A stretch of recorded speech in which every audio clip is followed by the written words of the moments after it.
কিন্তু জগন্নাথ বিশ্ববিদ্যালয়ে একজন শহীদ আছেন, তিনি তার আত্মত্যাগ করে তার আত্মাকে বিসর্জন দিয়ে আজকে জগন্নাথ বিশ্ববিদ্যালয়ে তিনি নেই। ইন্টারিম গভর্নমেন্টের আমল পেয়েছি, আমরা দেখেছি ইন্টারিমের সময়ে তারা আমাদেরকে অন্যান্য বিশ্ববিদ্যালয়ের মতো সুযোগ সুবিধা দেয় নাই। সম্মানিত সাংবাদিক ভাইরা, সম্মানিত শিক্ষার্থী ভাই বোনেরা, আপনারা লক্ষ্য করেছেন আমরা আমাদের জাতির বিবেক সম্মানিত সাংবাদিক ভাইদের মাধ্যমে জানতে পেরেছি যে জগন্নাথ বিশ্ববিদ্যালয়ের বাজেট, যেখানে বাংলাদেশের সব জায়গার বাজেট বৃদ্ধি করা হচ্ছে, এই জায়গায় এসেও জগন্নাথ বিশ্ববিদ্যালয়ের বাজেট কমানো হচ্ছে। আমরা অত্যন্ত লজ্জার সাথে আমাদেরকে বলতে হয়, যখন আওয়ামী সময় ছিল, ফ্যাসিবাদী আমল ছিল, বারবার জগন্নাথ বিশ্ববিদ্যালয়কে দুর্নীতির আতুর ঘরে পরিণত করা হয়েছে। সবাই বলতো যে আওয়ামী লীগ সরকারের একটা ক্ষোভ আছে জগন্নাথ বিশ্ববিদ্যালয়ের প্রতি, এই সরকার যদি চলে যায় তাহলে জগন্নাথ বিশ্ববিদ্যালয়ের ভাগ্য ঠিক হবে। আমরা ইন্টারিম গভর্নমেন্টের আমল পেয়েছি, আমরা দেখেছি ইন্টারিমের সময়ে তারা আমাদেরকে অন্যান্য বিশ্ববিদ্যালয়ের মতো সুযোগ সুবিধা দেয় নাই, কিন্তু তারা আমাদেরকে 2টা হল করার ব্যবস্থা করে দিয়েছে। আমরা যমুনা আন্দোলন করেছি, তারা একটা অর্থ দিবে বলে তারা আমাদেরকে প্রতিশ্রুতি দিয়েছে। আমরা প্রত্যাশা করেছিলাম নতুন সরকার আসবে, জগন্নাথ বিশ্ববিদ্যালয়ের প্রতি তাদের সহানুভূতি বৃদ্ধি পাবে। ইন্টারিম সরকার 2টা হলের টাকা দিয়েছে, তারা মনে হয় আমাদেরকে আরো 5টা হল করে দিবে। কিন্তু অত্যন্ত দুঃখের সাথে আমাদেরকে এখানে স্মরণ করতে হয় যে এই সরকার ক্ষমতায় আসার পরে জগন্নাথ বিশ্ববিদ্যালয়কে বেশি কিছু দেওয়া তো দূরের কথা, যতটুকু আগে দেওয়া হইতো এই জায়গা থেকেও তারা আরো কমিয়ে দিচ্ছে। এটা আমরা মনে করি জগন্নাথ বিশ্ববিদ্যালয়ে 17,000 শিক্ষার্থীর জন্য একটি দুর্ভাগ্যের, একটি দুঃখের অধ্যায় সূচনা হচ্ছে। জগন্নাথ বিশ্ববিদ্যালয়ের যে বর্তমান প্রশাসন আছে, আমাদের উপাচার্য মহোদয় অত্যন্ত শ্রদ্ধাভাজন এবং সরকারের কাছের লোক। যখন ইন্টারিম সরকারের সময় ছিল, স্যার বারবার বলতেন যে আমাদের বৃত্তির টাকাগুলো কেন দেওয়া হচ্ছে না। আমরা সবাই মিলে আন্দোলন করলাম, এই টাকা আমাদের শিক্ষার্থীরা কেন পাচ্ছে না, এটা নিয়ে আসতে হবে। কিন্তু অত্যন্ত দুঃখের বিষয়, স্যার যখন উপাচার্য হলেন আমরা ভেবেছিলাম পূর্ণাঙ্গ টাকাটা আসবে এবং এর বাইরে আরো কিছু অতিরিক্ত টাকা আমরা পাবো, কিন্তু দেখতে পেলাম শিক্ষার্থীরা নামমাত্র 1টা টাকা পেয়েছে এককালীন, তাও শিক্ষার্থীদের যে ন্যায্য অধিকার ছিল এটা শিক্ষার্থীরা পায় নাই।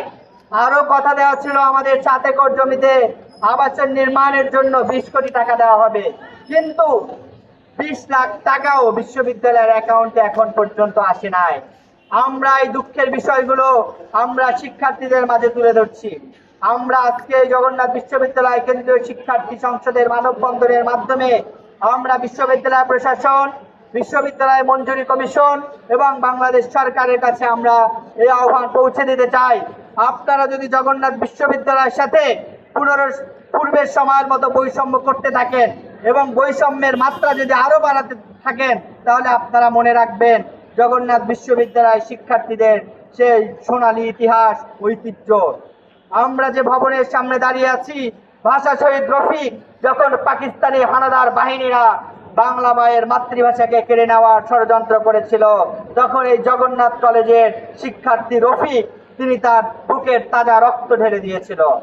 যখন স্বৈরাচার শেখ হাসিনা বাংলাদেশের মানুষের জীবনকে দুর্বিষহ করে তুলেছে, তখন জগন্নাথ বিশ্ববিদ্যালয়ের মেধাবী শিক্ষার্থী শহীদ ইকরামুল হক সাজিদের মতো মানুষ তাদের রক্ত ঢেলে দিয়েছে বৈষম্য বিরোধী আন্দোলনে, স্বৈরাচারের বিরোধিতা করতে গিয়ে। আমরা বর্তমান সরকারকেও মনে করিয়ে দিতে চাই, জগন্নাথ বিশ্ববিদ্যালয়ের শিক্ষার্থীদেরকে আপনারা ছোট করে দেখবেন না। আপনারা যদি ছোট করে দেখেন তাহলে আপনারা অবশ্যই ভুল করবেন। সুতরাং আমরা আহ্বান জানাই বর্তমান প্রশাসন এবং আমাদের ইউজিসি এবং বর্তমান সরকার জগন্নাথ বিশ্ববিদ্যালয়ের সাথে এই বৈষম্যমূলক আচরণ বন্ধ করবে। যদি না করে তাহলে জগন্নাথ বিশ্ববিদ্যালয় কেন্দ্রীয় শিক্ষার্থী সংসদ 17,000 শিক্ষার্থীকে সাথে নিয়ে তীব্রতর আন্দোলন গড়ে তুলে বিশ্ববিদ্যালয় শিক্ষার্থীদের ন্যায্য অধিকার আদায়ে সর্বোচ্চ প্রচেষ্টা অব্যাহত রাখবে ইনশাআল্লাহ। সবাইকে উপস্থিত হওয়ার জন্য ধন্যবাদ জানিয়ে